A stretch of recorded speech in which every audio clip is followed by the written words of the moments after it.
Hello hi మమ్మ, welcome back to my channel. ఏంద్రో తెల్లారుజాను లేసి ఆడిపోతాను అనుకుంటామమ్మా. ఎందువల్ల పోతాను ఆడిపోతాను అనుకుంటారా? మేమైతే కదిరి పోతున్నాము, కదిరి టు అనంతపూర్ పోతున్నాము. ఎందుకంటే మాకు ఈరోజు కౌన్సిలింగ్ ఉంది అనమాట. నాకు చౌహాన్ గాని గణేష్ గానికి ముగ్గురికి ఇదే డేట్ వచ్చింది. ఈరోజు బస్సులో అయితే ఎవరు లేరు, ఖాళీగా ఉన్నాయి సీట్లన్నీ. కండక్టర్ వచ్చి టికెట్ తీసుకున్నాము కదిరికి. ఇంకా తలుపుల్లోకి వచ్చినాము. డ్రైవర్ కండక్టర్ పోయి టీ తాగుతున్నారు మమ్మ.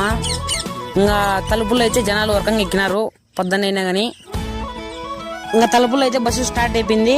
ఇంకా అలా వెళ్తుంటే కదిరిలోకి అయితే ఎంటర్ అయిపోయినాము. చూడండి, ఇదే కదిరి, ఇది సర్కిల్ అనమాట మెయిన్. ఇంకా కదిరి బస్ స్టాండ్ దిగేసి వీడైతే ఇంకా మా 10th క్లాస్ ఫ్రెండ్ వీడిగానే వచ్చేసినాడు. మొత్తం 4 మెంబర్స్ పోతున్నాం మేము అనంతపూర్కి. ఇంకా అనంతపూర్ బస్ స్టాండ్ సైడ్ వెళ్ళిపోయేసి బస్సు ఉందా లేదని చూస్తే బస్సు స్టార్ట్ చేసినారు. ఇంకా పోయి మేమైతే ఎక్కేసినాం బస్సుని. బస్సులకి ఎక్కేసి ఇంకా లాస్ట్కి వెళ్ళిపోయేసి కూర్చున్నామమ్మ. ముందర కూర్చున్నాడు, వాని వెనకాల మేము కూర్చున్నాము ముగ్గురము.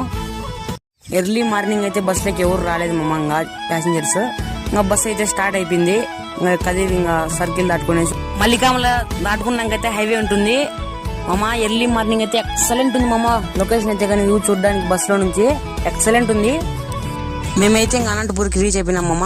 మాకు బస్ జర్నీ అయితే కానీ 2.5 hours పట్టింది. మీరు కానీ ఎప్పుడన్నా కదిరి టు అనంతపూర్ వచ్చింటే మీకెంత జర్నీ టైం పట్టిందో కామెంట్ చేయండి మమ్మ. మేము దిగి అయితే నెట్ సెంటర్ కాడికి పోతున్నాము. గణేష్ అయితే కానీ వన్ కార్డ్ డాక్యుమెంట్స్ జిరాక్స్ అన్ని ముందుగానే ఉన్నాయి. మేము తీసుకోలేదనేసి మేము నెట్ సెంటర్ వెళ్ళి జిరాక్స్ అన్ని తీసుకొని వచ్చేతలకి ఇక్కడైతే క్యూ అయితే చాలా పెరిగిపోయినారు. ఇక్కడైతే టోకెన్ తీసుకొని లోపలికి వెళ్ళంటున్నామమ్మ. మాకైతే కానీ అనంతపూర్ JNTU పాలిటెక్నిక్ కాలేజీలో అయితే కానీ కౌన్సిలింగ్ జరిగింది.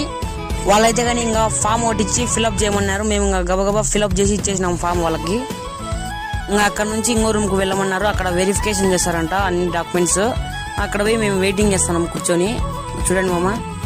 దాని తర్వాత ఇంకో రూమ్కి వెళ్ళమన్నారు. ఇక్కడ ఇంకో రూమ్లోకి వచ్చేసి ఇంకా వీడ ఏందో వెరిఫికేషన్ చేస్తారంట మామ. మాకైతే మొత్తం 4 rooms అయితే ఇచ్చినారు వెరిఫికేషన్ కోసము.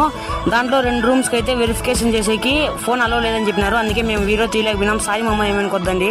అయితే కానీ మార్నింగ్ 8:30కి వచ్చినాము. ఈవినింగ్ 5:30కి అయితే వర్క్ అంతా కంప్లీట్ అయింది మాది. ఇంకా కాలేజీలో నుంచి బయటకు వచ్చేసి అనంతపూర్ బస్ స్టాండ్కి వచ్చేసి కదిరి బస్ అయితే ఎక్కినాము. బస్సులో చాలా రష్ ఉంది, అందుకే మేము కానీ లాస్ట్లో కూర్చున్నాము. మళ్ళీ మేమైతే కానీ కదిరిలో అయితే కానీ దిగేసినాం బస్సు. ఇంకా కదిరిలో దిగేసి బస్ స్టాండ్లోకి వెళ్తే కానీ మా బస్సు అయితే కానీ యాది లేదు మామ. ఇంకా వెయిటింగ్ హాల్లోకి వెయిట్ చేస్తాను చౌహాను. మేమంతా వెళ్ళేసి ఇంకా వెయిటింగ్ హాల్లో కూర్చొని వెయిట్ చేస్తాము. ఇంకా మేమైతే పొద్దుపోలేదనేసి జోకులు వేసుకుంటున్నాము. ఇంకా అంతలోనే బస్సు వచ్చింది. బస్సు ఎక్కడం జరిగింది. బస్సులో కూర్చున్నాము. ఇంకా పోయి అంతా ఇంకా బస్సులో కదిరి అయితే కానీ మా ఊరికైతే స్టార్ట్ అయిపోయింది బస్సు. ఇంకా ఫైనల్ అయితే కానీ మన ఊర్లో దిగేసినాము. ఈ రోజు వ్లాగ్ అయితే ఇంతే. మీకు ఎలా అనిపించిందో కామెంట్ చేయండి. Okay, bye.